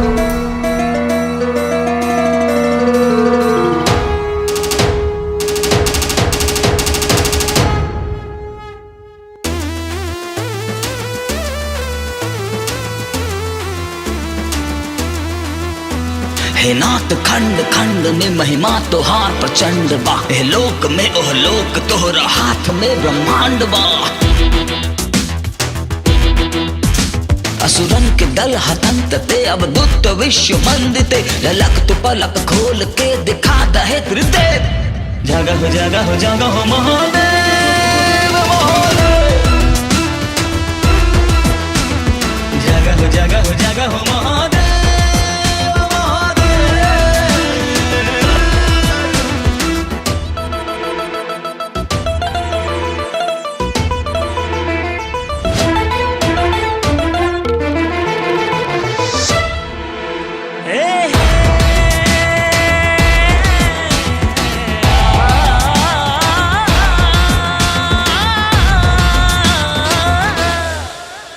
त्रिशूल कर में धार के भस्मी भभूति मार के। डमरू की तू ललकार से बागंबरी सवार के। त्रिशूल कर में धार के भस्मी भभूति मार के। डमरू की तू ललकार से बागंबरी सवार के। जटा से घटा घेर के गंगा के जल बिखेर के। तांडव के नाथ नृत्य से मिटा दमन के भेव। जगह जगह जगह महादेव महादेव। जगह जगह जगह महादेव महादेव।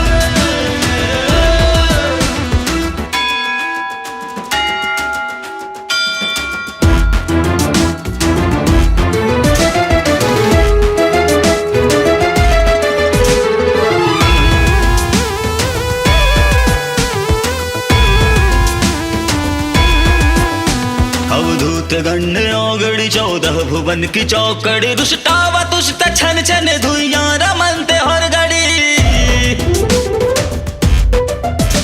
अवधूत गण्य घड़ी 14 भुवन की चौकड़ी रुष्टावा तुष्ट छन छन धुइयां रमनते हर घड़ी गणराज तू बैताल के एक रूप महाकाल के विकराल रूप धार के हो जा प्रकट है देव जगह जगह जगह महादेव महादेव महादेव जगह जगह जगह महादेव महादेव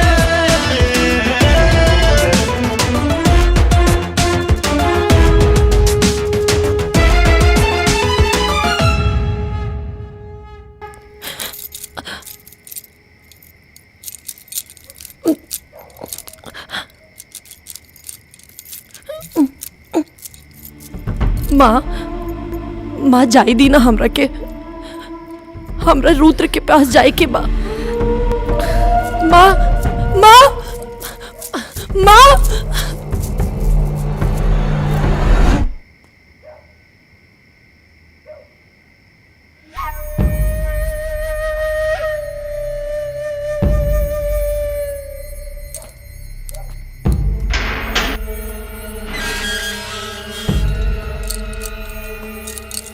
रुद्र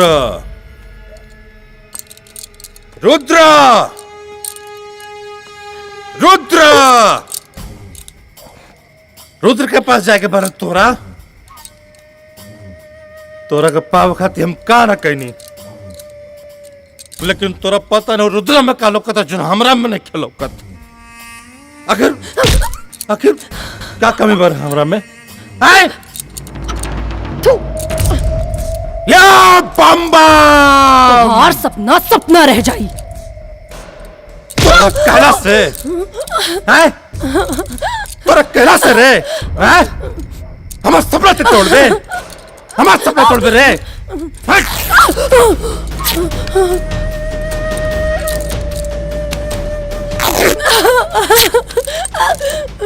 तोरे पास अब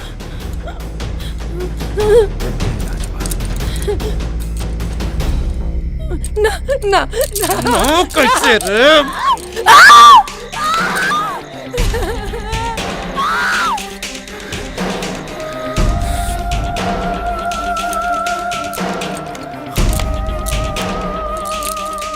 बम बम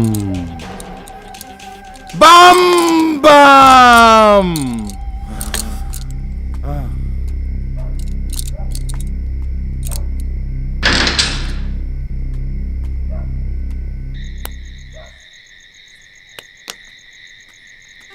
बाबा बाबा रुक जाई, हमार बात समझी। हम निर्दोष बानी, अरे हम रउआ ऊपर हमला कैसे करा सकता नहीं। हमार बात मानी, राउर जान मारे के षड्यंत्र हो रहा बा। एकरा पहले भी रउआ ऊपर हमला हो चुकल बा और इस सारा हमला विद्याधर करौले बा और एकर पोल ना खुल जाओ ऐसे सारा दोष हमरा ऊपर डाल देहलस। महादेव महादेव रुद्री कहाँ अनर्थ बोल रहा बड़ा तू। गुरुजी ये रुद्र लड़की के प्यार में पागल हो गई बा, एकरा बात पर ध्यान देवे की आवश्यकता नहीं है। और वैसे ही बाबा जी कह दिले बड़न कि शाही स्नान तक एकरा के लड़की से दूर रखल आवश्यक बा, न तो बहुत बड़ा अनर्थ हो जाई। नाटक मत कर विद्याधर, नाटक मत कर।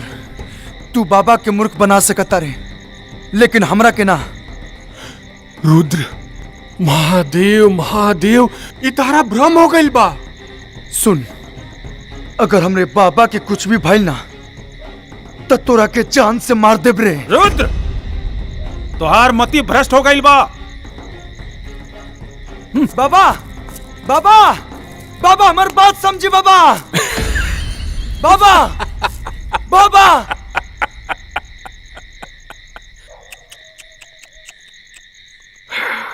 केकरा के समझावे के प्रयत्न कर रहा बड़ा रुद्र। मूर्ख अखंडानंद के, जकरा के हम बरसों से मूर्ख बनावत आ रहल बानी। आज तक की मठ में जितना भी अप्रिय घटना भइल बानू उस सबके सूत्रधार हम बानी। चाहे वो त्रिलोचना के माता के मठ से निकाले के सारा दोष तहार पिता मूर्ख अखंडानंद के माथा पर मरे के बात होके,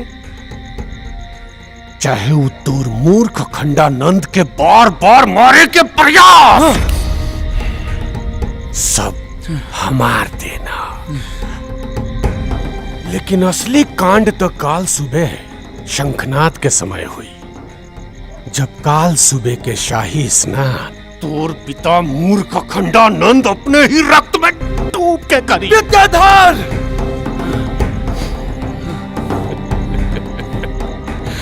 कुछ ना कर पाई बेटे, कुछ ना। महादेव महादेव।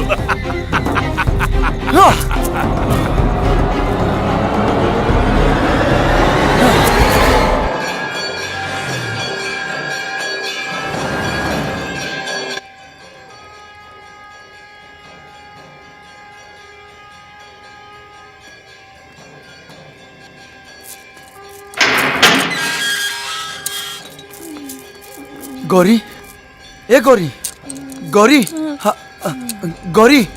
रुद्र। हाँ, हाँ मागिनी।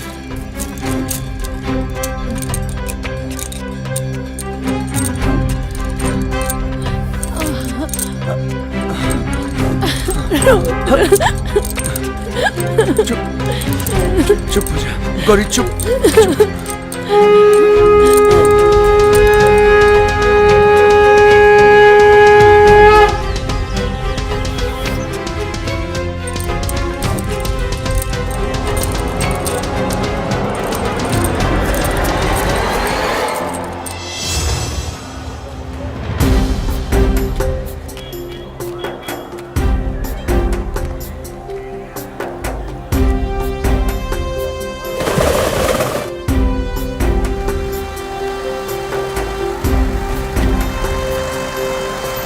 अखंडानंद बाबा की जय, अखंडानंद बाबा की जय, अखंडानंद बाबा की जय, अखंडानंद बाबा की जय, अखंडानंद बाबा की जय, अखंडानंद बाबा की जय, अखंडानंद बाबा की। डमरू वाले बाबा की जय, डमरू वाले बाबा की जय, डमरू वाले बाबा की जय, अखंडानंद बाबा की जय, अखंडानंद बाबा की। मैं आखिरी बार चेतावनी दे रहा हूं तुम दोनों को, रुक जाओ वरना अनर्थ हो जाएगा। बाबा हमने दोनों के रास्ता से आज रुआ हट जाई, न तो सच में अनर्थ हो जाई। विद्याधर और इंद्र मिलके बाबा और त्रिलोचना जी के मारे के प्लान बना ले। उन दोनों को तो मैं यहीं से भस्म कर सकता हूं। मुझे चिंता उन दोनों की नहीं है, बल्कि मुझे चिंता है उस भयानक मंजर का, जो आज से 12 साल पहले मैंने तुम्हारे इन नन्हे हाथों में देखा था। वो क्षण आने ही वाला है। देखो देखो प्रकृति को, देखो प्रकृति के उस अट्टहास को। अरे बाबा रुआ का सुनावत नहीं, का देखावत नहीं, हमके कुछ समझ में नहीं क्या आवत। ना हमके सुनाई देता और ना दिखाई देता। बाबा आपसे हमार विनती बा कि हमने दोनों के शांति से जिए दी। तुम्हें मेरी बातों पर भरोसा नहीं होगा। मैं तुम्हें अपनी दिव्य शक्ति देता हूं, जिसकी मदद से तुम उस मंजर को अपनी आंखों से देख पाओगे।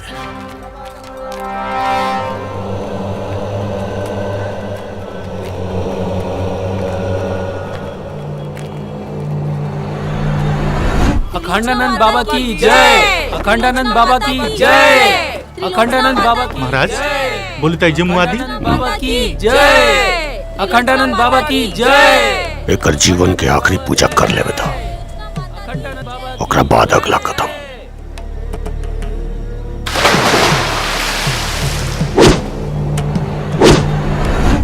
अखंडानंद बाबा की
अरे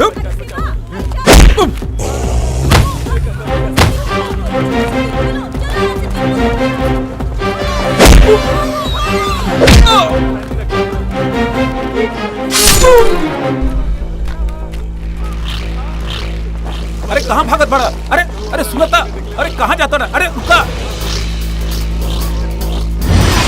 रुद्र। महादेव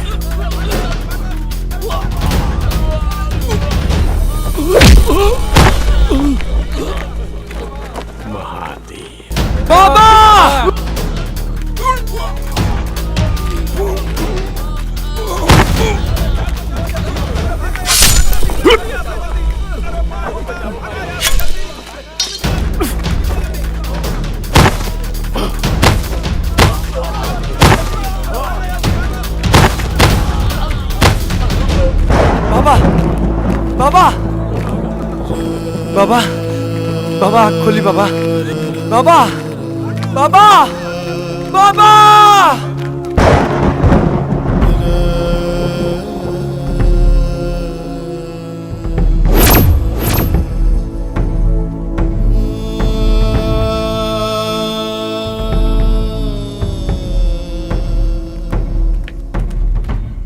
देखा,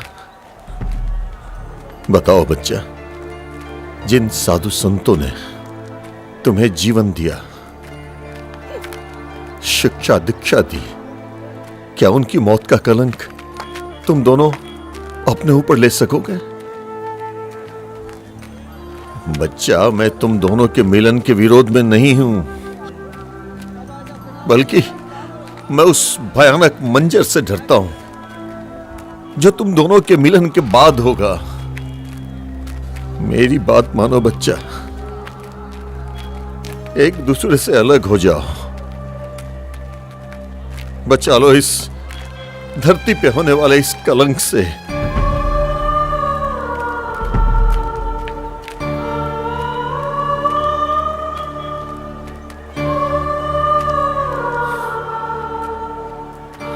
ठीक बा बाबा,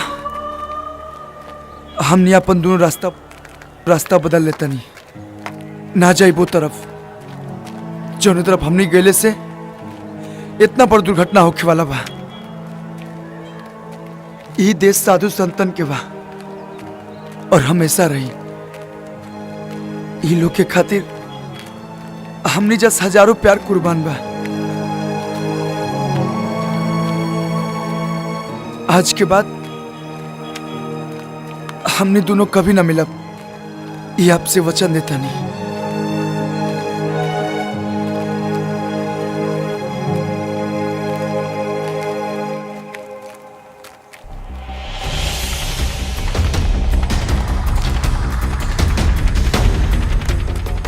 चला तानी बाबा, हमने दोनों के अपन आशीर्वाद दी।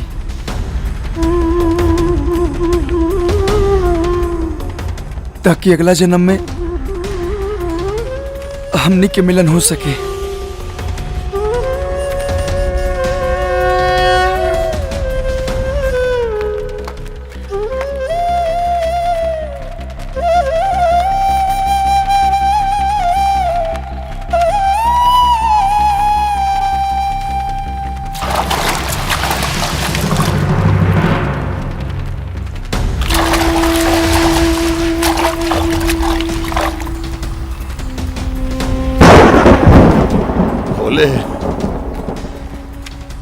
तेरा लाख लाख धन्यवाद जो तूने मेरे इस प्रयास को सफल किया। ये क्षण सदैव तुम्हारा ऋणी नहीं रहेगा।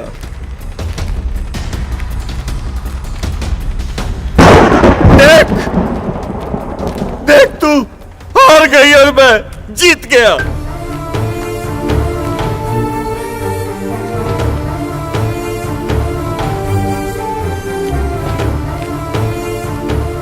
जो तू खेल खेलना चाहती थी, वो खेल मैंने खेलने नहीं दिया। अलग कर दिया दोनों को एक दूसरे से। देख, वो दोनों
अच्छा किया तूने प्रकृति, इन बच्चों को पुनः जन्म देके उम्र लंबी कर दी है तूने मेरी। और आज पहली बार अपनी जीत पे रोया है ये गंगा योगी। लेकिन ये मेरा वादा है तुझसे, अगली बार आऊंगा और तुझे हरा के जाऊंगा।